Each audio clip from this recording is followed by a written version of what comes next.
My name is Valerie, and I am the Outreach and Engagement Lead for Future Energy Systems and your host for this evening. Thank you all so much for coming. By a show of hands, who's ever been to an energy talk before? Or given an energy talk before Mohammed gave last month? Amazing. Whose first time is it ever? Well, welcome. We're so happy to have you. I'd love to know kind of how you got here. How many people are here because it's Kiera and you know Kiera and Kiera's amazing. You're all allowed to answer yes. Yes, absolutely. But for folks who just heard about this talk, was it Edmonton Public Library website or newsletter? Okay, awesome. Was it a digest from the University of Alberta? Any one of the many, because I put it in all of them. Amazing. Anyone else hear about it a different way? Other than Kiera, digest, or library? Okay, good to know. Well, before we start, I want to acknowledge that we at the University of Alberta are on Treaty 6 territory in the northern Saskatchewan River territory of the Métis Nation of Alberta. We want to acknowledge that this is a traditional gathering place for diverse Indigenous peoples, including the Cree, Blackfoot, Métis, Nakota Sioux, Iroquois, Dene, Ojibwe, Saulteaux, Anishinaabe, Inuit, and many others whose histories, languages, and cultures continue to influence our vibrant community. We are so grateful to have the opportunity to learn, work, and share this information on this land. So we are from Future Energy Systems. We want to let you know that Future Energy Systems, for those of you who have never heard of us, are a research program at the University of Alberta that started in 2016 with $75 million from the federal government's Canada First Research Excellence Fund. And our goal is to help Canada transition to a low net carbon energy economy. We focus on multidisciplinary research that develops the energy technologies of the near future, integrates them into today's infrastructure, and examines possible consequences for our society, environment, and economy. We also contribute to the development of solutions for our current energy challenges. So we have over 100 research projects, over 150 researchers, and over 900 grad students, postdocs, and other highly qualified personnel. And we are so excited to get to highlight these researchers and many other researchers at the U of A. Now you might have seen on the door that we are recording this talk. That is for our YouTube channel. So if you want to share this with anyone, you've got some burning questions that you just want to go back and watch it again, you'll be able to do that later. But to current and future viewers, we want to acknowledge that the opinions expressed by the speaker are not necessarily those of the Edmonton Public Library, University of Alberta, or Future Energy Systems. Now, I am going to pass it over to the amazing Kiera to start us off. We're going to pause about halfway through for questions, so you can keep those questions, and then we'll stop again at the end for more questions. Any questions that you all have? Or are we good? Amazing. Okay, Kiera, I'm going to pass it over to you. All right, I'm going to stand over here. Is that good for everybody? All right. Hi, my name is Kiera. I did my undergraduate degree in civil and environmental engineering at the University of Alberta, and now I'm studying environmental engineering for my Master's of Science. So I am investigating the degradation of microplastics in environmental conditions. And I'm going to talk to you a little bit about the background and interdisciplinary intersections of microplastics, because I think they're a really good way of viewing the world. So my supervisors are Dr. Jeff Farner and Dr. Anya Ulrich at the U of A. So we did have a territorial acknowledgement already, but I wanted to do another personal one. We are on Treaty 6 land, and my reconciliation journey is very much at the beginning stages. I did grow up in Edmonton, or Amiskwatsi, Waskahikan, and I only learned how to pronounce that a couple of months ago. So I am very much working on being intentional about my reconciliation journey, and I'm also recognizing the intersections of my reconciliation journey with my journey as an environmental engineer. I'm a member of a PEGA, and we are stewards of the land that we are on. And the way that I approach my environmental stewardship is very much driven by human and environmental factors and protecting vulnerable populations. Those are inherently linked with sustainability, which is also a fundamental piece of Indigenous knowledge and Indigenous relations with the land. So as I work on my environmental engineering expertise, my territorial acknowledgement and reconciliation journey is also developing. So I just wanted to make sure that that was laid down as a basis for moving forward, because we are talking about future energy and future systems. So a little bit of backstory. What is plastic? Plastic is a polymer, but what does that actually mean? Basically, polymers are repeating chains of molecular units. So a unit, for example, might look like this. 2 different pieces that are combined. When you have multiple individual molecules, polymer scientists figure out how to connect them. That can be through multiple different ways, but the general idea is that repeating molecules combined together form a polymer chain. When you link those polymer chains together over and over and over again, that's what we call plastic. So they're just repeating polymer chains. It's important to note that polymer chains can be synthetic or bio-based. The plastics that I am studying are absolutely synthetic-based, meaning man-made. So plastics are made of polymers, but that's not all they are. They're a very interesting material because you can add a whole bunch of things to it. So just as an example, you can make your plastics do different things. One of the things is changing the physical and chemical properties of them to make them stronger or more flexible. You can see that in reinforcements and different sorts of additives that I'm not going to talk about in any length of time right now. The other thing that's very common is that they can change their color. And so this dye, while it seems a little bit unassuming, can actually cause a lot of different chemical changes once you start investigating the plastics and their degradation in the environment. And then another very common additive that we use for plastics is protection from UV light. So there's a number of different ways that we can do that, but that is a very common use. That also adds environmental implications because there is a lot of UV light in the environment. All right, so material properties of plastics. I'm gonna try and stand out of everybody's way. So there are 7 different types of plastics that we use to classify what they do. So one of the ways that we classify plastics is based on resin structure or polymer structure. So that's those linking chains, and the way that those chains are linked is indicative of polymer structure and changes the properties. So the 7 types of plastic, you can see them here: PETE or PET, HDPE, PVC, LDPE, PP, PS, and the other category. So I'm going to talk about these in a little bit more detail. But what I do want to point out is the way that this graph is designed is to kind of show you an indicative representation of the ease of recyclability of each of these polymer structures. So PET and HDPE are very easily recyclable, and polypropylene is also easily recyclable relative to other plastics. The yellow ones are a little bit more difficult, and that tends to be because they have a little bit more additives.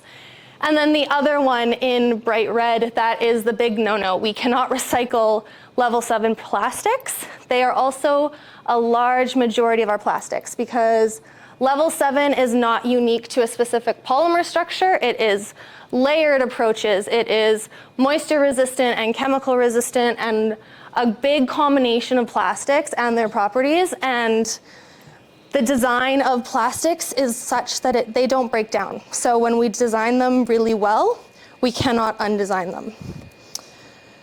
So a little bit more clarification on the specifics of each plastic. So the first one, PET or PETE, is polyethylene terephthalate. The chemical formula is C10H8O4. I have the chemical formulas on here because I just want to re-emphasize that this C10H8O4, that is the unit, and the N represents the repeating chains of that unit. So all PETE is going to be that C10H8O4 repeating over and over again.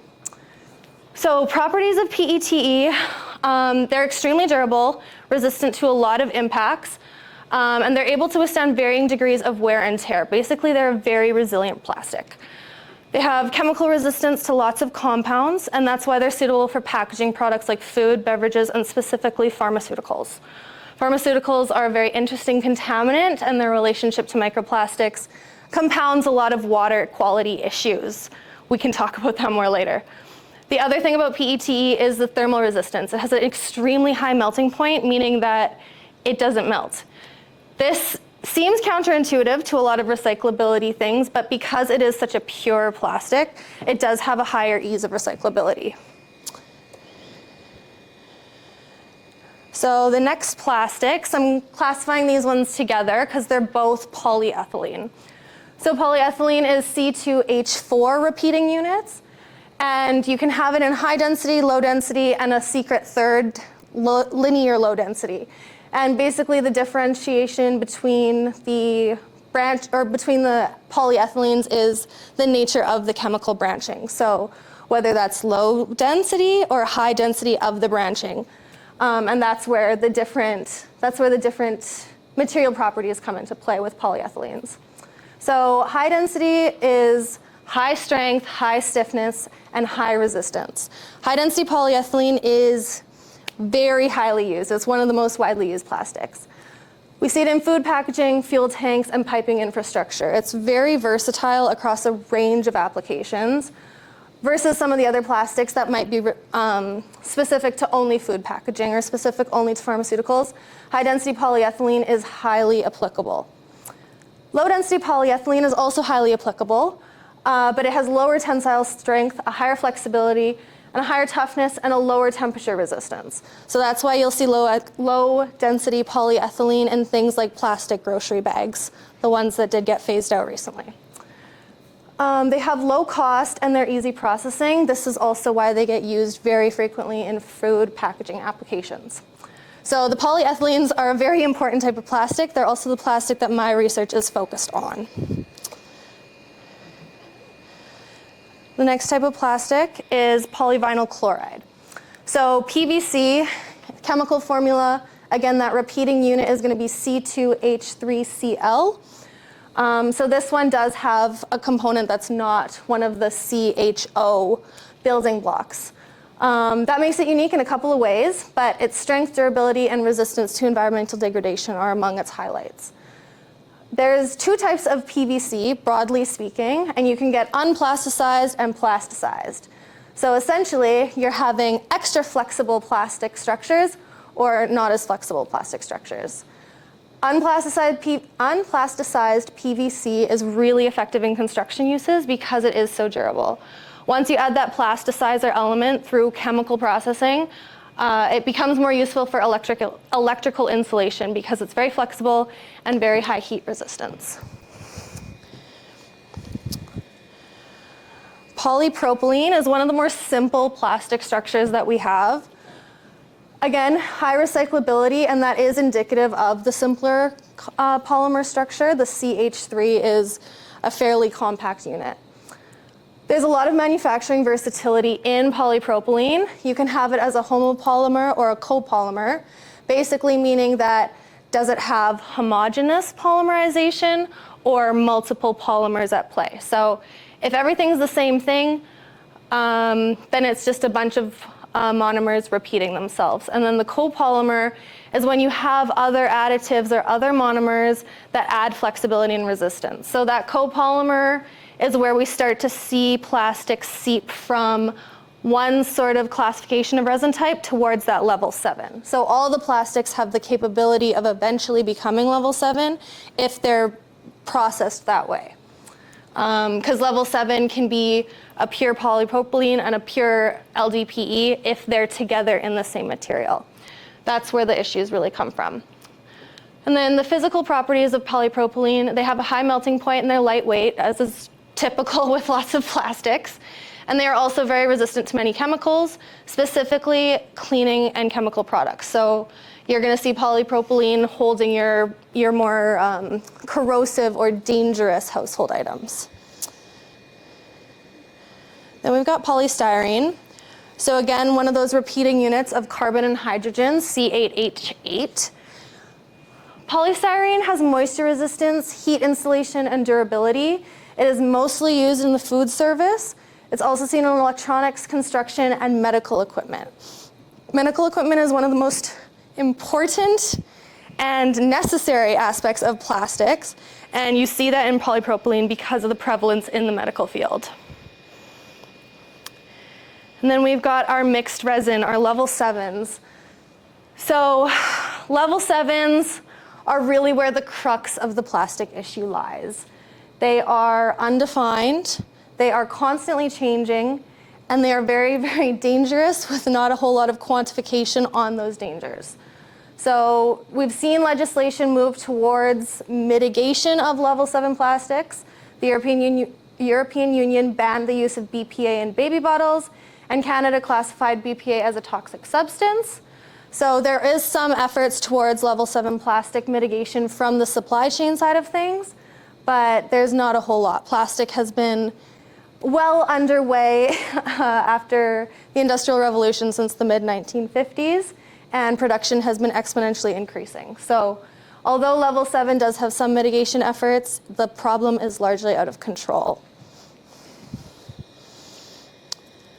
So another way to typify plastic, which is a little bit more of a sustainability interdisciplinary approach, is by human use, because that's how we are going to identify plastics in our daily lives. So one of the ways is the reusability of that plastic. These are all plastic water bottles, but one is typically single use and the other is typically intended for more long-term use. You also see that in the plastic straws. So you have some straws that are very much disposable, and then you have other ones that are harder plastic, and you think you can reuse those a couple times, but they still are plastic, and they still don't break down in the environment quickly or efficiently.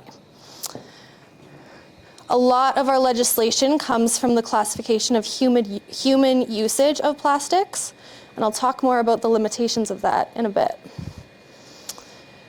And now the crux of the matter is, how do you classify plastics based on size? Can everybody see here? Am I in the way? Okay. So first off, we have megaplastics. Those are our big, large consumer goods. Macroplastics, slightly smaller, you can hold them in your hands. Microplastics are starting to get to the size where it's on the tip of your finger, and they go small enough until basically you can't see them, and that's where we enter the nanoplastic range. So to quantify these numbers for you, we're looking at differentiations at the 50 centimeter mark, the half centimeter mark, and then at the 100 nanometer mark. So in general, megaplastics are not of as much concern, because the concern of plastics very much gets bigger as the particle size gets smaller. And I'll talk about that in the next size, but the most important thing to recognize is that the differentiation at half a centimeter or 5 millimeters is very much where the literature starts to define microplastics. So although there is some variability amongst microplastic and nanoplastic identification in the literature, by and large, if somebody is referring to a microplastic, that means anything less than 5 millimeters. If they then say nanoplastics and make further clarification, then you can assume that it's less than 100 nanometers. But if you're seeing microplastics in the literature, it's best to just assume that they're at that 5 millimeter point.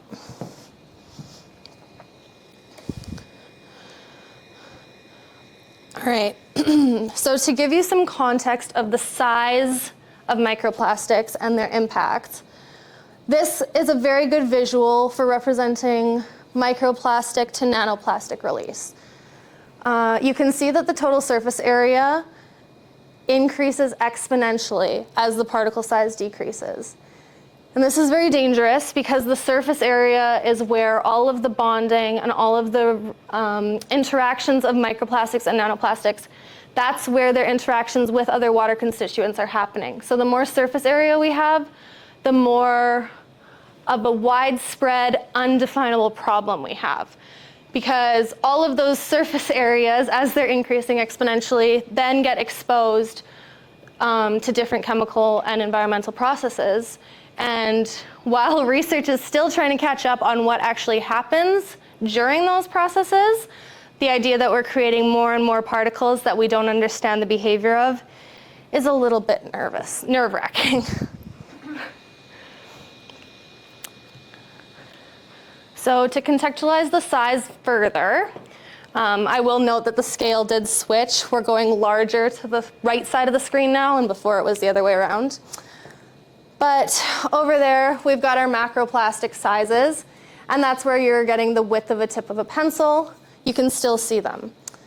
You do have macroplastics and microplastics that you can still see, but they're harder to pick up with your hands, and that's really when you're starting to get into the very low end of microplastic sizing. So particles of smoke are hitting at the 1 micron size, and then the COVID-2 virus, or the COVID-2 virus of COVID-19, that one hits at about 100 nanometers. So that's really the size where you can't see them anymore, is when you're starting to move right past here. And then the strand of a DNA is 2 nanometers long, and we do know that nanoplastics exist at this size. We do not have full understanding of their behavior at this size. So this is a really good graphic to take in when you're talking about the size of microplastics, is that when microplastics and nanoplastics break down to those sizes, we really are dealing at the biological cellular level, and the risks of that become further compounded and further unknown, because the human body as an ecosystem is a very complex one. If the environment is not inherently designed to deal with a man-made polymer, the human body is certainly not. So where it says respirable, that means like cellular respiration? It could interfere with? Yes. Okay. Yeah.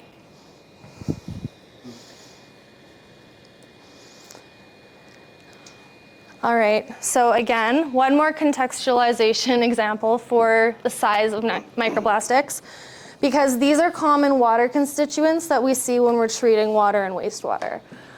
So we have synthetic organic compounds, which are, they can be plastics. We have regular nutrients that are in the environment, carbohydrates, proteins, a bunch of things that are very much inherent, necessary, and natural to the environment. But at that same time, when we're looking at this level, we have microplastics and nanoplastics moving into these matrices. So we have a pretty good understanding of these interactions of the system dynamics as they work right now. Our water treatment plants and our wastewater treatment plants are designed to remove these things based on biological removal, chemical removal, and physical separation levels. But the addition of microplastics very much complicates this matrix, and it makes our water treatments less efficient. So although removal efficiencies are reported to be relatively high of micro and nanoplastics, our sensing technologies in those data collection mechanisms are lacking. And we also know that even at high removal rates of 97 to 99%, wastewater treatment plants are classified as a source of microplastics, because even of that removal, we're not getting everything. And of our effluents that are releasing with microplastics, they are actually a huge source of them. All right, so that's plastics and sizing, but there's more ways of classifying microplastics. And I will explain why we're doing all of these classifications in a bit, so bear with me. But we've got shape or morphology, the primary versus secondary factors, and then weathering. So in terms of shape, there's general consensus among the literature that there is at least 5 shapes. So the broad ones that have been identified in my background research are fragments. So these ones very much are broken pieces of plastic. There's also pellets, or nurdles, as they are sometimes called. These are round, spherical pellets of relatively uniform size. We've got films, which are thin, flimsy, and flaky, indicative of shedding off of a thinner plastic like a low-density polyethylene. We've got foams, which are classified by a little bit more of a porous material, softer texture, different behavioral mechanics, of course. And then we also have fibers. So of these morphologies, even just by looking at them, you can see that they will likely interact with the environment very differently.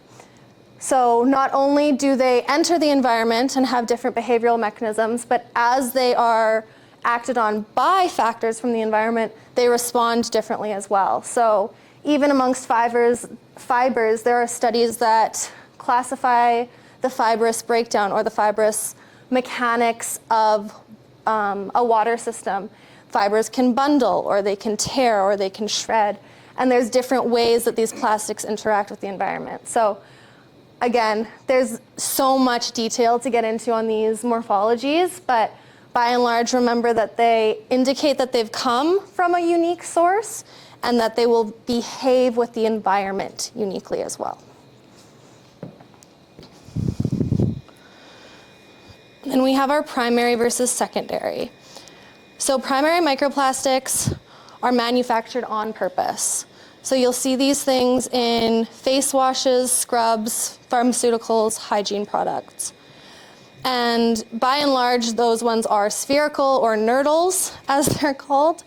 And they are dangerous because they kind of take a shortcut in the whole plastics life cycle, where they are actually already small and dangerous just after manufacturing.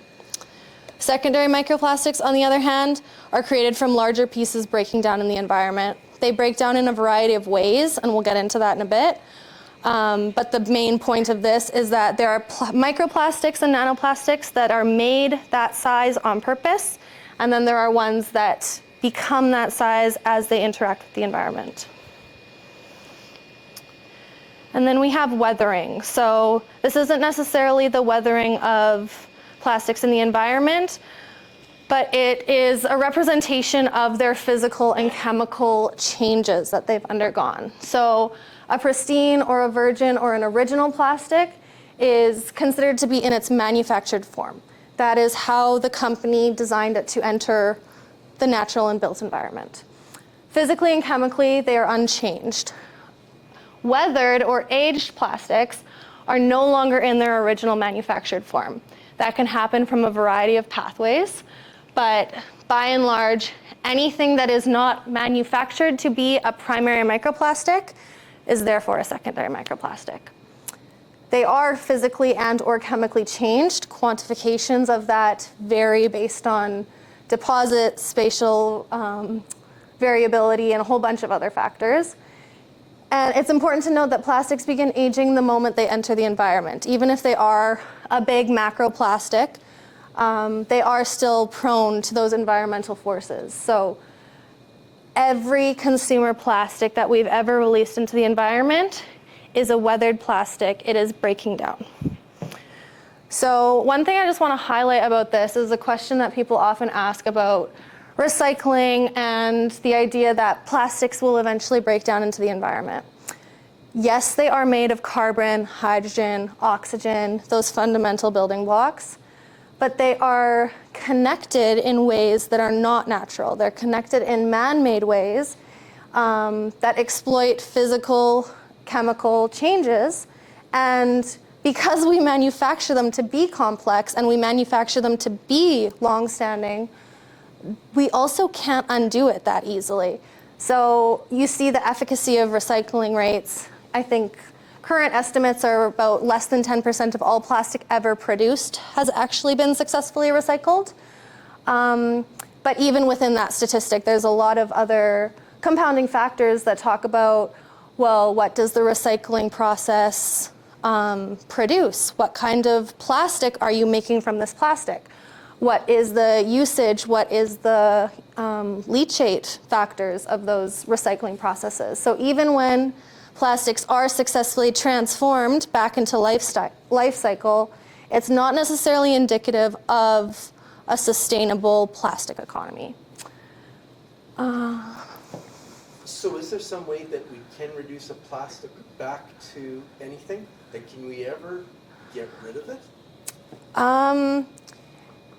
Research is still rudimentary on that part. So most of our plastics, when they were produced, they haven't been around long enough for us to examine what the deterioration extent actually is. The other thing to consider is ecological and social constraints on the breakdown of plastics in the environment, even if they are feasibly demonstrated to break down in laboratory conditions. The changing nature of the environment and the mounting concerns with climate change, I would be hesitant to say that yes, they break down completely.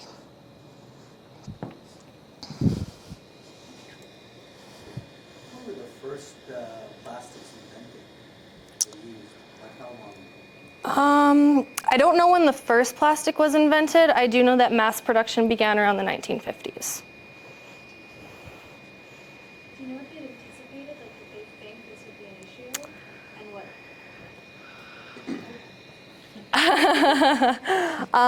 I can kind of get into that more later. I can't give you a yes or no answer on that because I just haven't done the literature review on that. But by and large, I would be inclined to say that yes, we did know to some extent. But as we get into the sustainability discussion in a little bit, it'll become clear that economic and social factors in development were not prioritized up until this point. So whether they knew or not, I think could possibly be a moot point.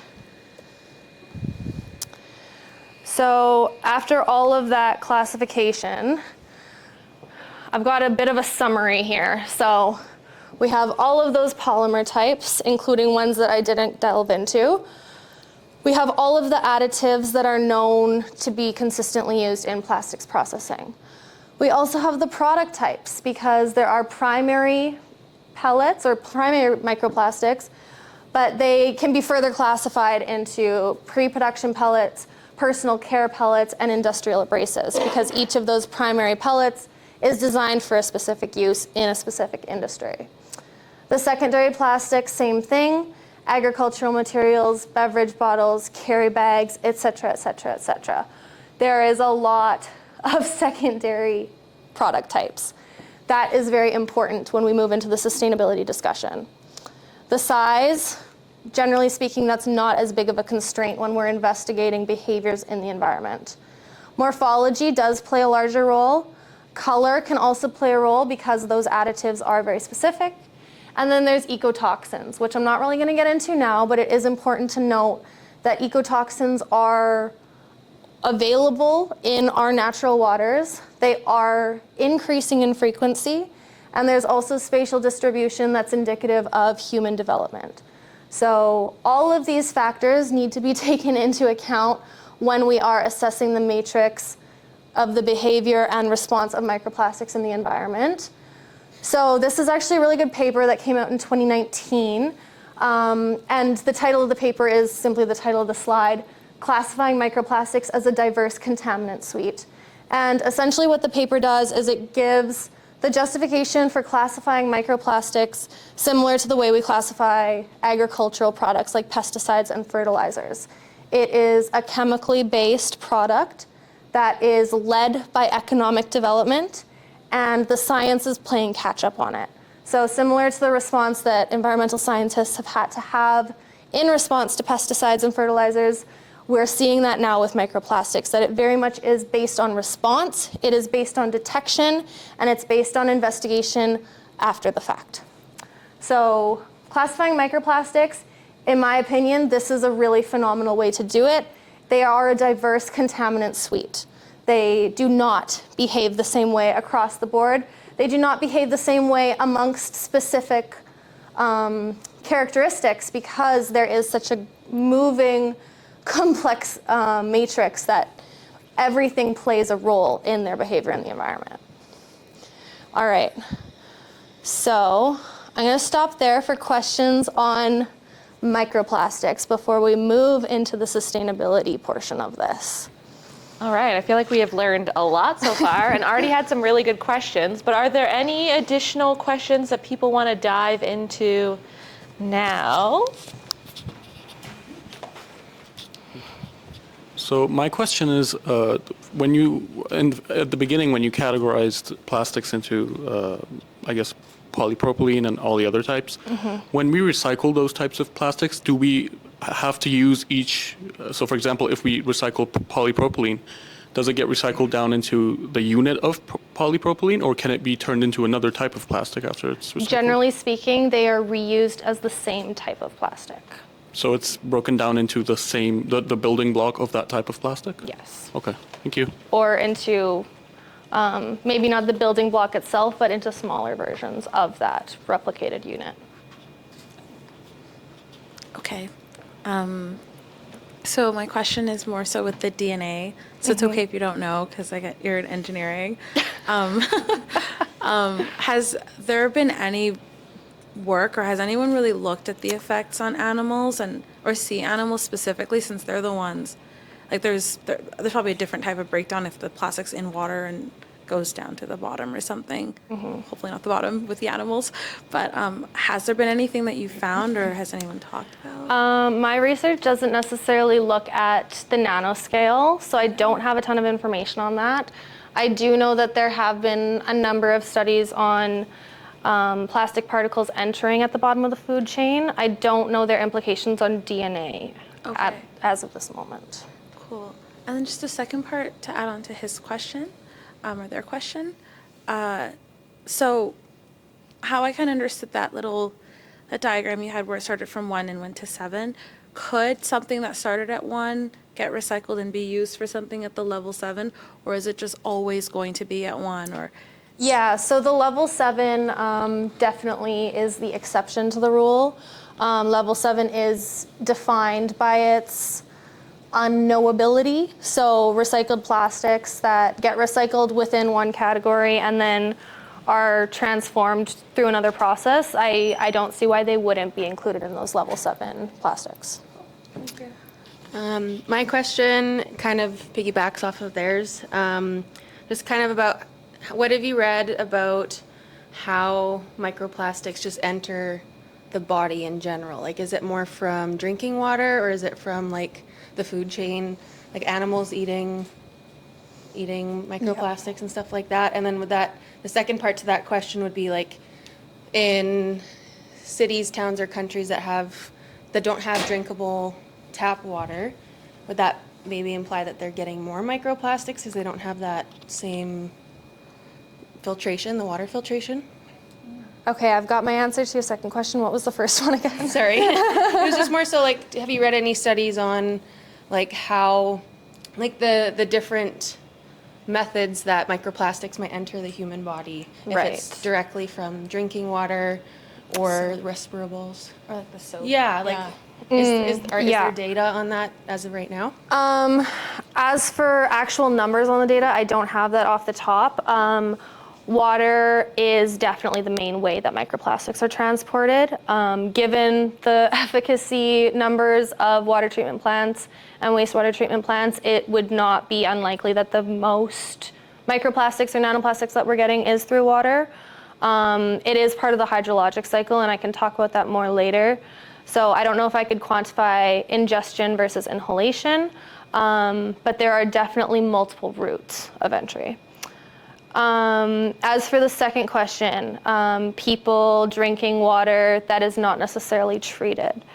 So the Global South consistently sees disproportionate effects of climate change on the natural and built environments. So that question is kind of a yes and a no. If they are drinking from heavily contaminated sources, if they're at a place where there is that global north race to the bottom happening, if there is a lot of net zero waste dumping happening, they could absolutely be exposed to higher levels of microplastics. It would be important to note that research and on-the-ground sampling in the Global South is not as thorough as we would need it or like it to be. And then the other factor is that the Global South is quite reliant on bottled water. And so bottled water might have different treatment and quality measures that could be indicative of that, but I don't know that I can quantify it. But there are a lot of moving parts in that question. Awesome. So I see the question over here, but just while I walk, With regards to water treatment, is the removal of microplastics just coincidental, or are there actual treatments that we are focused on to remove microplastics? By and large, the efficacy numbers are based on existing water treatment trains and microplastics being removed through those treatment trains. There are not a lot of examples of water and wastewater treatment plants responding that quickly to the emerging contaminant that is microplastics. With the wastewater treatment, a lot of the removal is actually physical because wastewater does scrape the sludge off, and the sludge just inherently has more plastics in it. The biological part of wastewater treatment is not as effective on it. And then advanced oxidative processes in water treatment are somewhat effective at interacting with microplastics, although they're not necessarily effective at actually removing those microplastics. In your rather extensive research that you've done with microplastics and anything, have you found any organisms that have responded in a positive, adaptive way to this stressor that's in their environment? Are there any reasons for thinking that with this environmental pressure, there's at least one organism that might be able to manage to live through this? As far as I've come across, and the biological engagement of organisms is not necessarily a fundamental piece of my research, I haven't seen organisms that inherently are able to handle this sort of environmental stress. That being said, I do know that there is development on organisms that are able to digest those plastics, but I can't go into super detail on that. The other thing to note would be the differences in bioplastics versus synthetic plastics in the environment. I'm not sure that I've come across studies that are quantifying the responses based on the different plastic. Yeah. Okay. Do you think that talking about wastewater treatment plants as a source is kind of like shifting the blame away from us because we're the ones who use the water, and the wastewater treatment plant is really just the last line of defense before entering fresh water, right? So what do you think about that? Yeah, I definitely, this is a tricky topic in a lot of senses, but the interdisciplinary and fluid nature of water does make it so that if we're able to reframe our assessment of the water cycle as something that is inherent to society that humans have to be a part of, we can kind of divest from that shame and blame culture and start to work towards, okay, this is just a facet of the system and we do need to operate within it. Okay. Ooh, sorry, How effective is the incineration part to break down to the monomer flow? It is effective. It is not necessarily used widespread because a part of the issue with plastics is end of life cycle, and incineration is not the most environmentally friendly process. But would it take it down to? It would. an oxygen? Yes, it can take it down to that level. Yeah, so one of the natures of technological assessments on that sort of thing is you do have to view the whole life cycle, and incineration is unfortunately not scalable enough to be able to handle the amount of plastic that we're currently seeing. The other issue with that is that incineration of mixed plastic types would introduce more complications in terms of the byproducts that the fire is creating. So using it as fuel? I haven't looked into a whole bunch of studies with that, and I can kind of start to address this afterwards. But the main sustainability takeaway from this would be that we need to divest from our use of plastic. So the whole end of life cycle incineration idea, I think would be effective, but less effective than the implementation of like a circular economy or something like that. Okay. You've mentioned bioplastics a couple of times. Are they significantly better than standard plastics in terms of environmental impact? I haven't done a whole lot of research into bioplastics, so I can't speak to that. By and large, it is still in the developmental stages. So I don't know that I haven't seen a solution for bioplastics that is, we can replace all of our plastics and have all of the same efficiencies and features in our plastics that we have with bioplastics. So there's a couple of different logistical issues with those. Okay, I love all these questions. I love the phones and the notebooks out full of questions to ask you more. We're gonna hand it back to you, and then we will have more time at the end for discussion and questions. Okay. All right, so we're gonna move into the second part of my presentation, and we're switching from microplastics to a sustainability lens. So I have been partaking in a class called How to Change the World Through Sustainable Design. And it's a great class, so I'm just going to talk about some of the concepts very quickly. But basically, it is a social enterprise run by two very brilliant people, Alana and Jason. And it prepares young people and young professionals for careers in sustainability. It emphasizes the importance of the UN Sustainable Development Goals and then helps bridge the gap between theoretical academic knowledge and on-the-ground skills application that is actually needed for the transition out of higher education.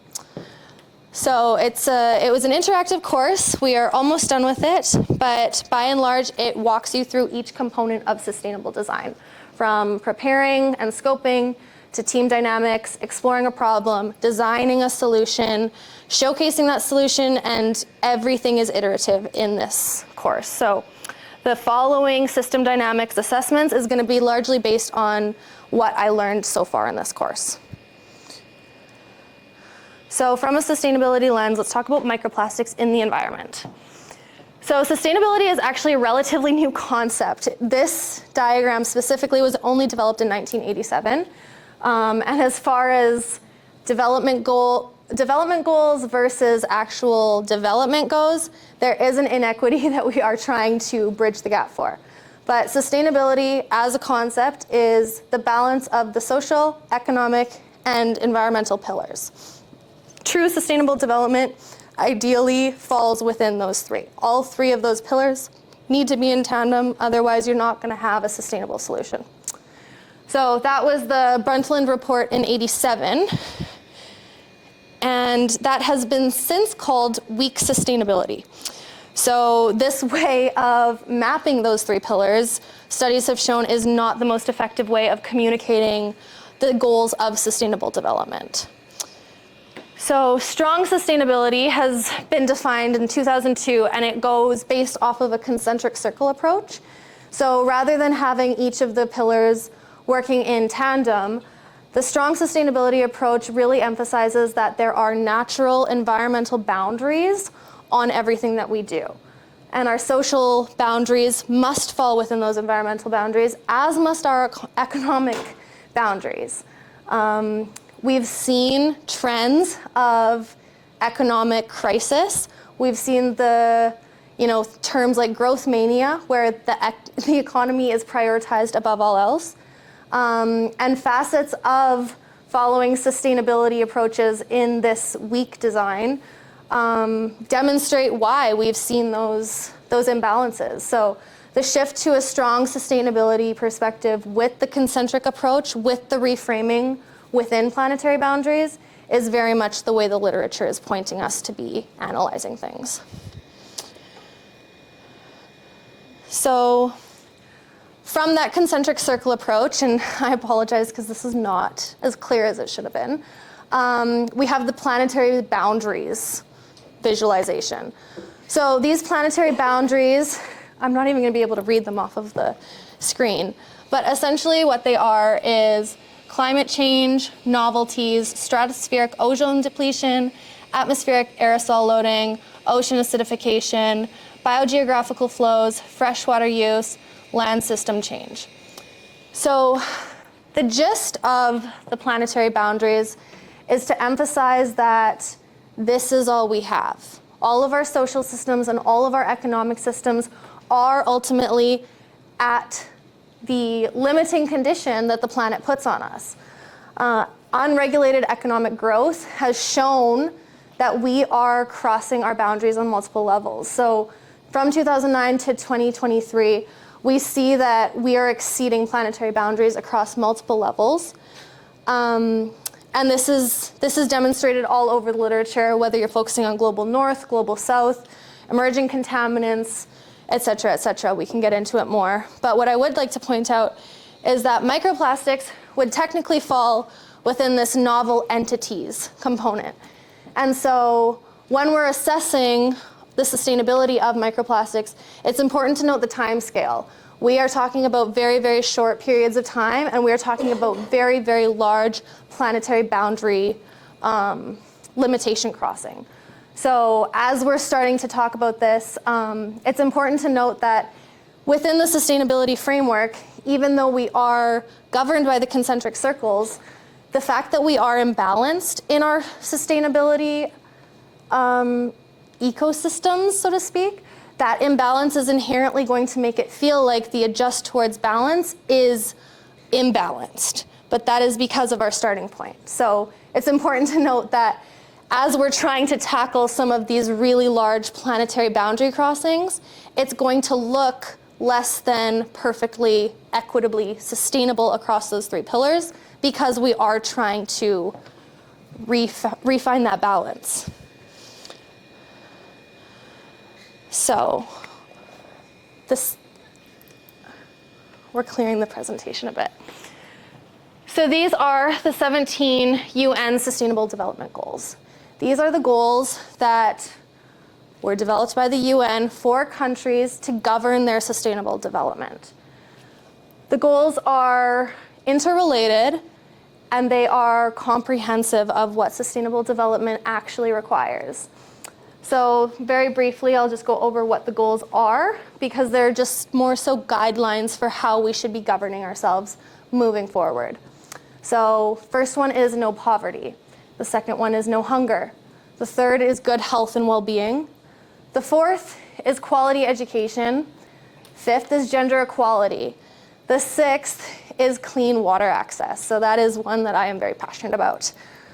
Seventh is affordable and clean energy. 8 is decent work and economic growth. 9 is industry, innovation, and infrastructure. 10 is reduced inequalities. 11 is sustainable cities and communities. 12 is responsible consumption and production. And then at the bottom here, we have climate action, life below water, life on land, peace, justice, and strong institutions. And then 17 is partnerships for the goals, which really just emphasizes the fact that the goals must be interconnected. We cannot look at one in isolation. It just won't work. Sustainability is inherently interdisciplinary. So a really good way of reframing these goals to make them make a little bit more sense is based on that concentric circle approach, where we have the outer Earth biosphere governing our limits, and then within that we have society and economy. So the goals, although you can't really see them, you can see how the environmental ones form the basis of the societal ones, form the basis of the economic ones, but they are all connected by the partnerships for those goals. So although it may look like there is imbalance or different placement of priorities of the goals, this is a very balanced approach, and it has been shown to be our best attempt at sustainability moving forward. And given our current climate crises and economic crises, our best approach is probably the one we should run with. So another company reframed these goals slightly differently. Again, they're governed by the planet goal, or the planet's biosphere at the bottom. And then in the center, rather than calling it social, they called it people, dignity, and justice. And then at the top, they have prosperity. So they do have a slightly different distribution of the sustainable goals within this structured tree. But the point is that no matter how we're framing it, the ecological planetary boundary must be first. It must govern us because it hasn't been. So with that being said, let's talk about microplastics in the environment. Again, you can't see this, but this is a distribution of microplastic locations that have been found in the environment. They are mostly found in water. Microplastics are considered to be ubiquitous in water basically meaning that where there is water, there is a microplastic or a nanoplastic. That is a little bit freaky. These patterns are somewhat related to the gyres of the ocean currents. So if you've heard of the Great Pacific Garbage Patch or something like that, these are the gyres that are circulating those plastics. It's important to note that even though the gyres and the Great Pacific Garbage Patch it has historically been at the forefront of our media in terms of plastic pollution, our real threat is the micro and the nanoplastics, because those are the ones that are crossing the biological boundaries.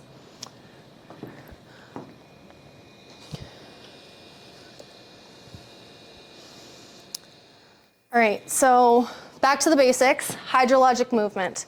Because microplastics are ubiquitous in the environment, they are seen at every stage of the hydrologic cycle. It ties into the idea of water treatment plants and wastewater treatment plants.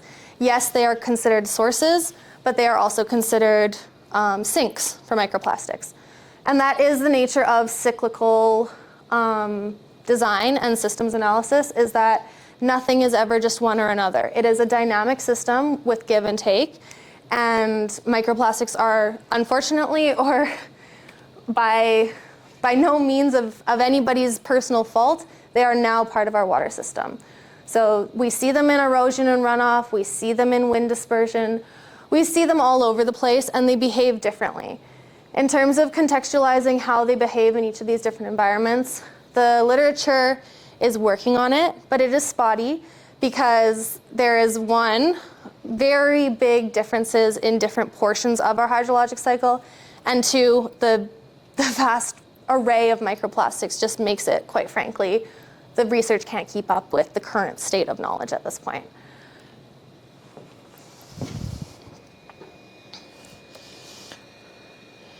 And when they're in the environment, what are microplastics doing?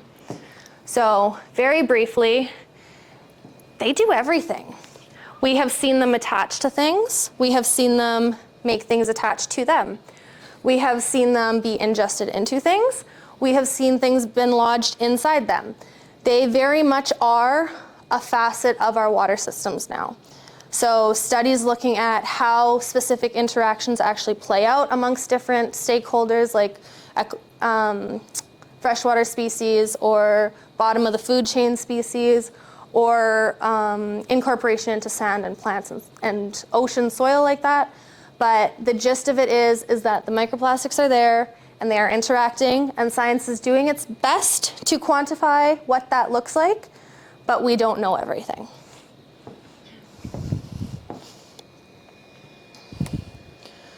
And so I just wanted to bring this water treatment or water constituents chart back in.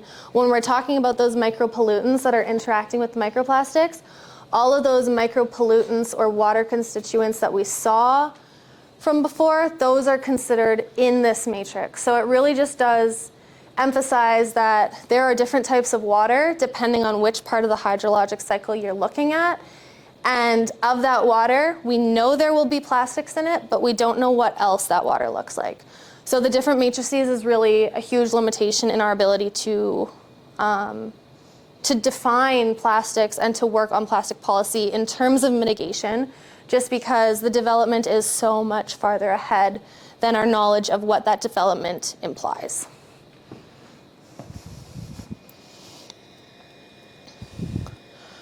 So this is where my research comes in a little bit more.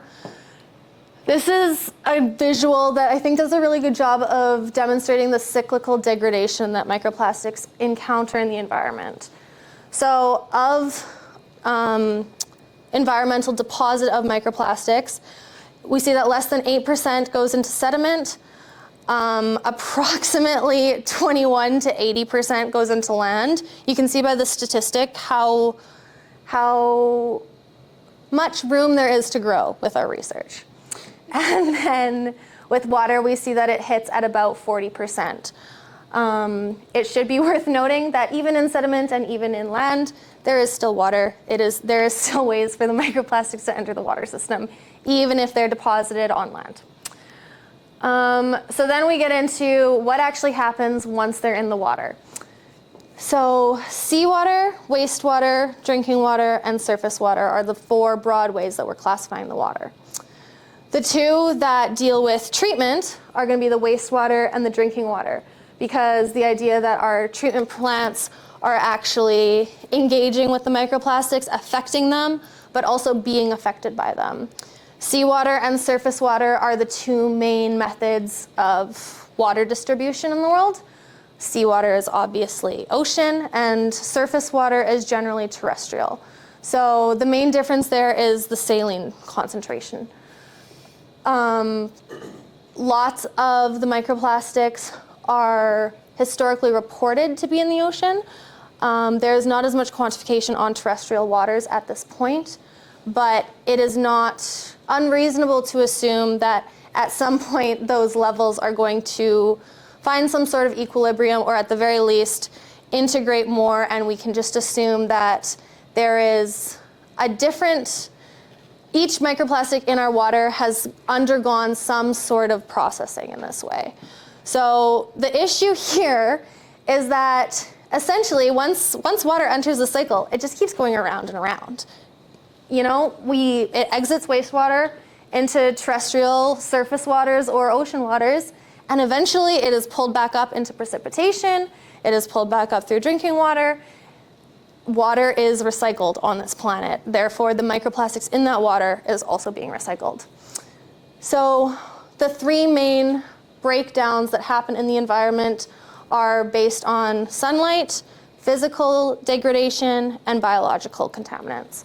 So generally speaking, when microplastics interact with natural organic matter in the environment, they do interact in some way. Sometimes they can produce more reactive oxygen species, which makes the microplastic chemically degrade faster. Sometimes they can form biofilms on the plastic, which sort of preserve the surface interactions because there's now a covering over it.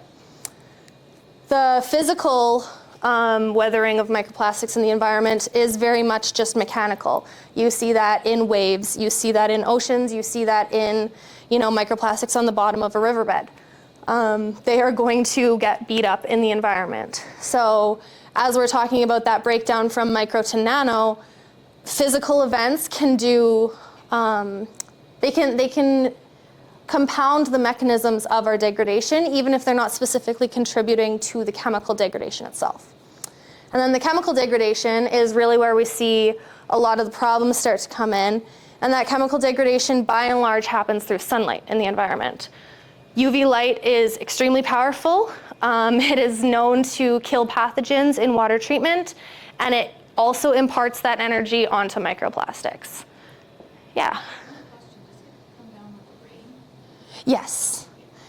Once you're at the nanoscale, it's reported as plastic rain. More commonly now, it's being referred to as plastic soup. Basically emphasizing that the fluids of the air and of the water are deeply entrenched with microplastics. So it's not necessarily falling as nanoparticles, but kind of moving through the system in higher concentrations would be a good way of viewing that. So combination of biological, chemical, physical, and it changes depending on what type of water you're in the environment. And then those processes are also seen in our wastewater treatment plants.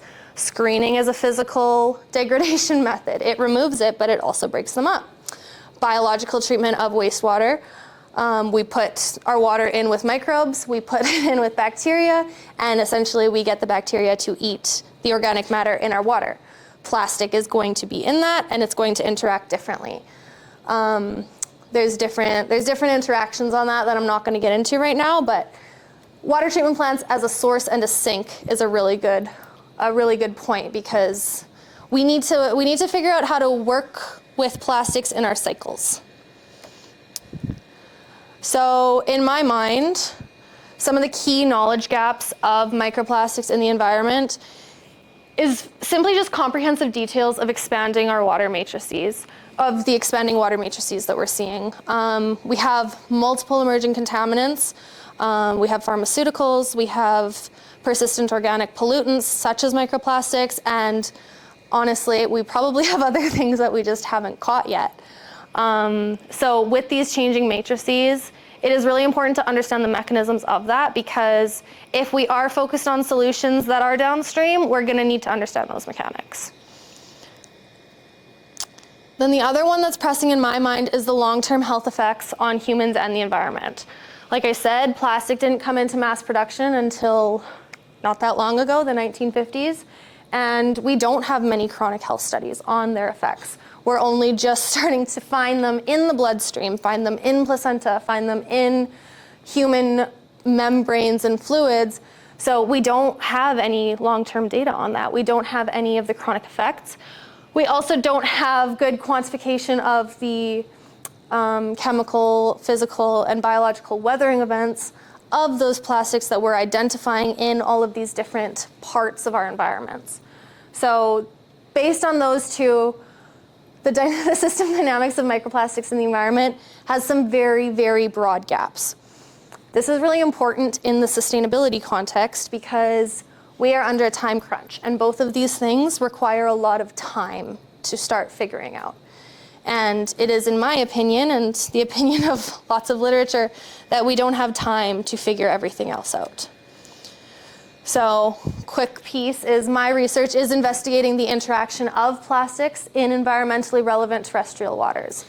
Basically, that means I am doing a super tiny, small portion of understanding the mechanics of an expanded water matrix. It is just one system. There are a lot of systems. One will prove for some insight, but within the sustainability context, these are details that are going to take a long time. So microplastics in the environment against the SDGs from the UN. Well, they are ubiquitous in water. They are in our water. They are participating in the hydrologic movement of water. There are constituent interactions that we don't know about, and there is cyclical degradation of plastics in our water systems. What does that mean in the context of these SDGs? Because it kind of looks like a lot of things are starting to intersect.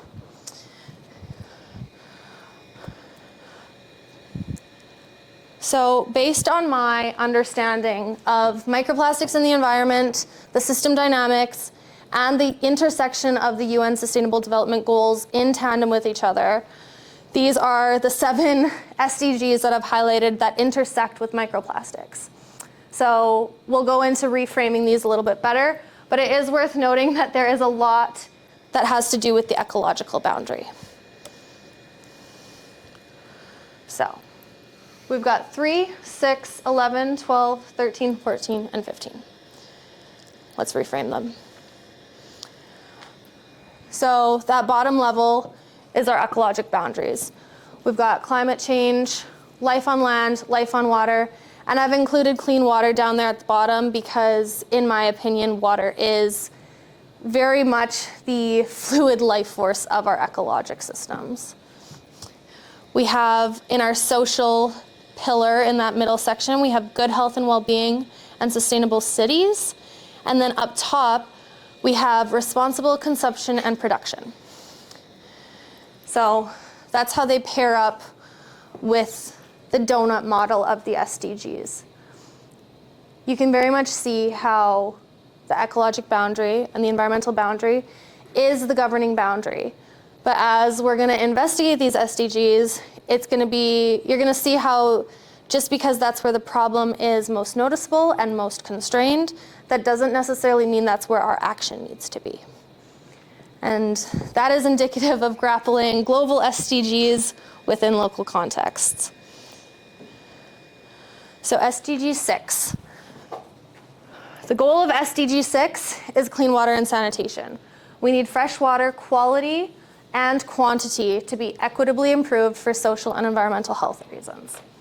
Microplastics as a diverse aqueous contaminant suite throw a massive wrench into our ability to address SDG 6. So you can very much see how the intersection of microplastics with SDG 6 is one and the same. They're ubiquitous in water. SDG 13 is climate action.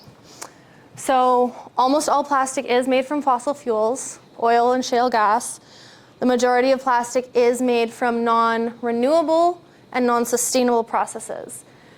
The production and use of plastic might have smaller carbon footprints than alternatives like paper and metal, but plastic has an end-of-life impact that is significantly larger than any other material that we've seen, that we've created. So it's important to note that carbon footprint, although classically used in sustainability assessments, is not necessarily the most comprehensive or effective way of assessing these contaminants within the SDGs.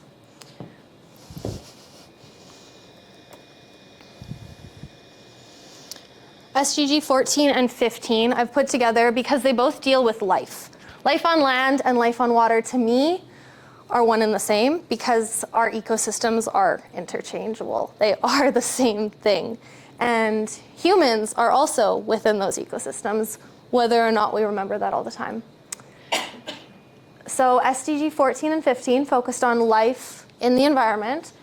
There's an emphasis on improved waste management and simultaneously divestment from plastics. Circular economy implementation opportunities, promoting reuse and life cycle extension. A circular economy basically just means that the capital that we're using within that economy never actually leaves the economy. It's recycled within it. It's kind of seen by the example of, in a small community, if one person owes somebody $10, but they owe the next person $10, and they owe the next person $10, eventually it goes around and everybody's balanced, but you kind of only passed around that $10. So circular economy implementations, especially with plastic, are really effective because plastic is designed to not break down. That means that rather than putting it into the environment, we have an opportunity to reuse this really sturdy, durable, flexible material for other things. Ecosystem repair and biodiversity promotion. This is fundamental to SDG 14 and 15. It doesn't necessarily tie directly to microplastics, but it is an important feature considering microplastics are part of the ecosystem now and considering they are part of the biodiversity conversation that we're seeing. Microplastics are a multidimensional threat to ecosystems. I've listed a couple of reasons why, but basically, you can't introduce something to a system and expect it to not affect the system. That's just not how system science works, unfortunately. So some of the ways that we see microplastics threaten ecosystems is suffocation based on macroplastics. We've all seen the turtles with straws up their noses. We've seen the birds stuck in our pop cans. Consumption abilities. When organisms are eating in the environment or feeding in the environment, microplastics and nanoplastics are not easily distinguishable by species. So we do see increased consumption, which, if we do need to frame it towards a human-centered focus, bioaccumulation and biomagnification will get to us eventually. Even if we're not seeing it right now, at some point we will. And then there's also the predator-prey dynamics where, through suffocation, through consumption abilities, through just the fact that we have a different feature to our environment, we do see that predator-prey dynamics are changed in organism feeding habits, in organism hunger indications. There's a whole lot of biological system dynamics that are at play because of the microplastics. So moving on to our social sphere, SDG 3 and 11. So good health and well-being and sustainable communities. I've only included 2 points here because they really just compound what we talked about from the ecological sphere.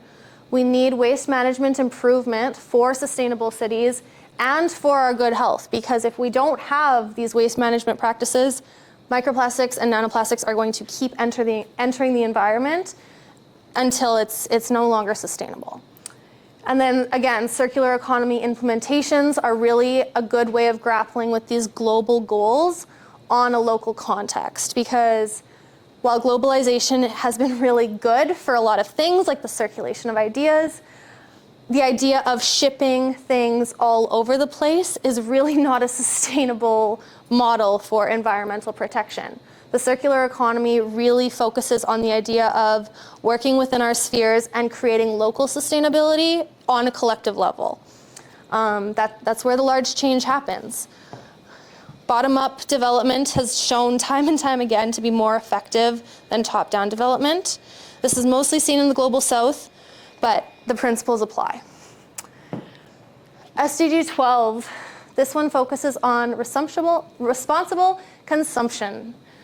So again, waste management improvement. We need to handle our plastics better.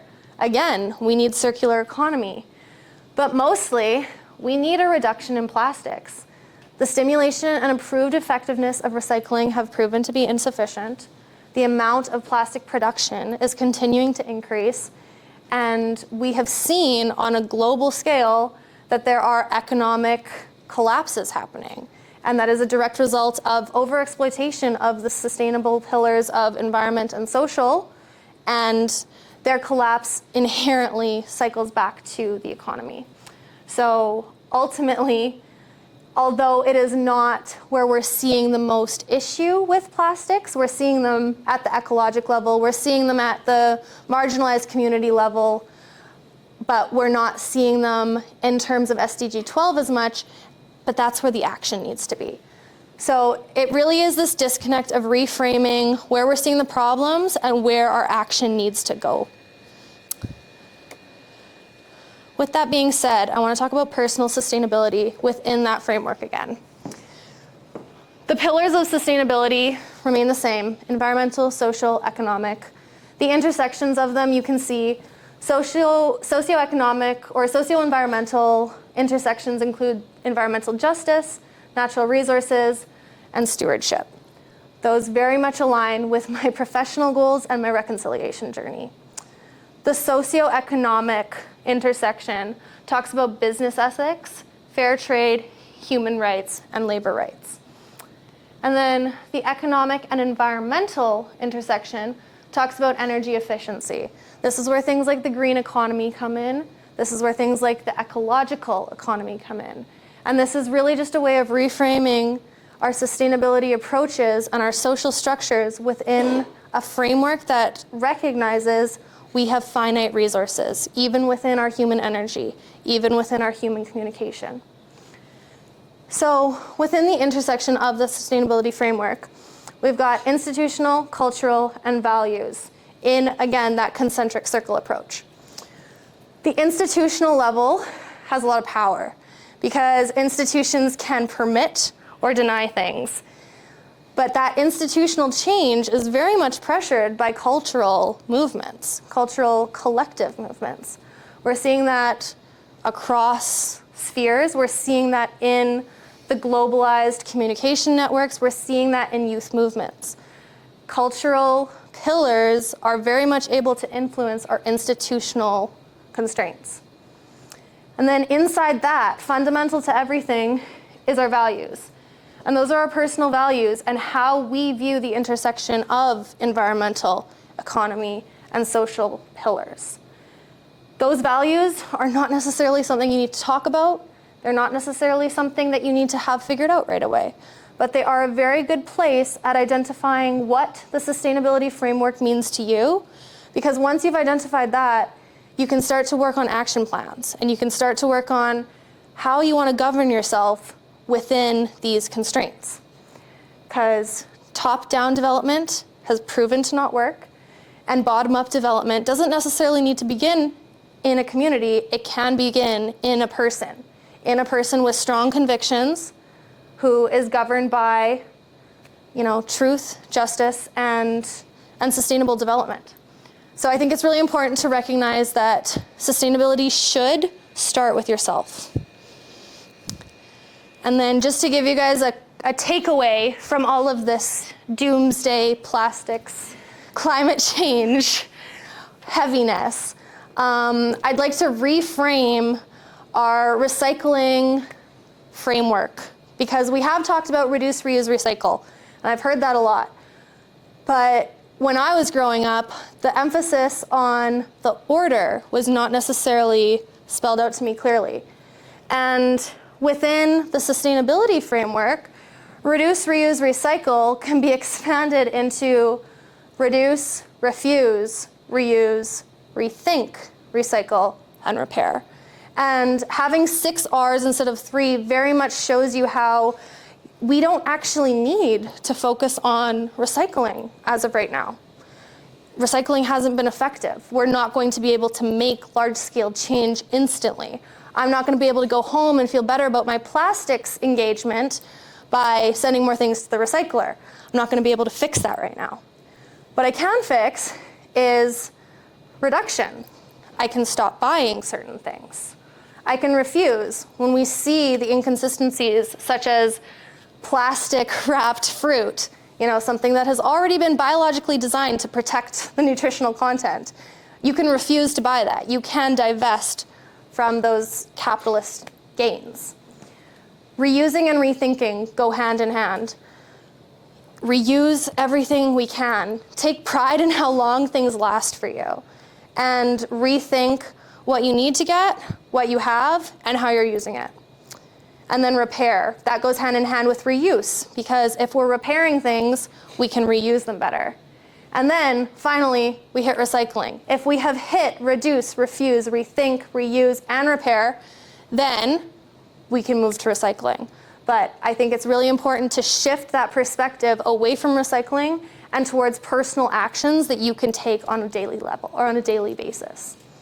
And then this whole graphic is kind of just re-communicated through that source reduction. And it shows you how you go from reducing to reusing, to recycling or composting, waste recovery, and then disposal. And it very much just, these two figures work in tandem to redefine sustainability from a personal context. And it's really important when we're facing these global struggles to remember that personal change and collective action can and do make a difference.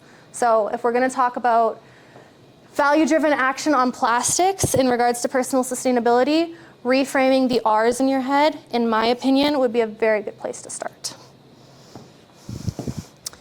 And that's it.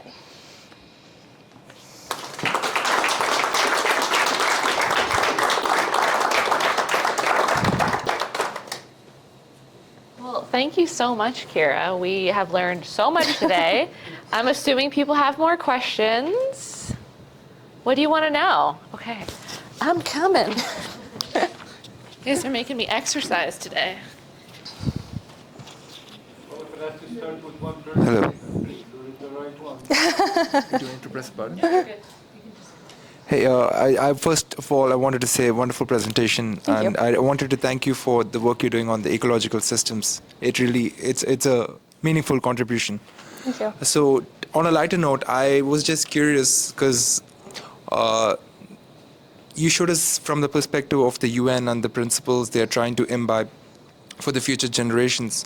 I was just curious, with the present situation, right where we are, we see the Canadian government adopting policies like banning plastic straws at coffee shops. So I was just wondering, do such initiatives actually make a significant difference, or should they be rather focusing on industries and the type of non-recyclable plastic parts or modules that are being used in manufacturing? Should there be a higher focus on that front? So that was my question. I mean, quick and easy answer would be yes. If we're talking about impact, industry and global entities would absolutely be able to make a bigger initial impact than the individual. It's important to understand that sustainable development is very much governed by our personal values. And, I've fallen victim to playing the blame game. I've fallen victim to talking about the injustice that it shouldn't be on the individual. It should be on the people who are, creating this disproportionate domino effect in vulnerable populations. But with that being said, that blame game can only take us so far, and it's important to reconcile the idea that it might not be fair, but we do need to take action on that personal level. And I don't think that the two need to be mutually exclusive. I think that we can call for larger scale action in terms of policy and regulation while still being active on the personal level. So I think absolutely there's room to grow in that area, but I don't think that necessarily precludes us from taking that local action. Great, thank you. Sorry. Thank you, Kiera, for a very well presented information on topics that are quite difficult to understand. I've got a very simple question for you. The fruits that we eat, like bananas and so on, they are grown in areas where there's vast amounts of water underneath, and the water has contaminants and toxins and whatever. The fruits that we get, would they not be contaminated? So are we eating those fruits that are contaminated, and how does it affect us? We have seen studies that microplastics or nanoplastics more likely have been found in biological products. It's a new ingestion pathway, or it's a new introductory pathway to the human body. I'm not sure that I can speak on, again, the different levels or the different mechanisms of microplastic engagement within the human body, but they are definitely entering through biological matter. So future studies would need to be done on chronic effects and effects of ingestion versus inhalation versus absorption, things like that. But yes, it is a route of entry. Okay, great job, great talk. Learned so much today.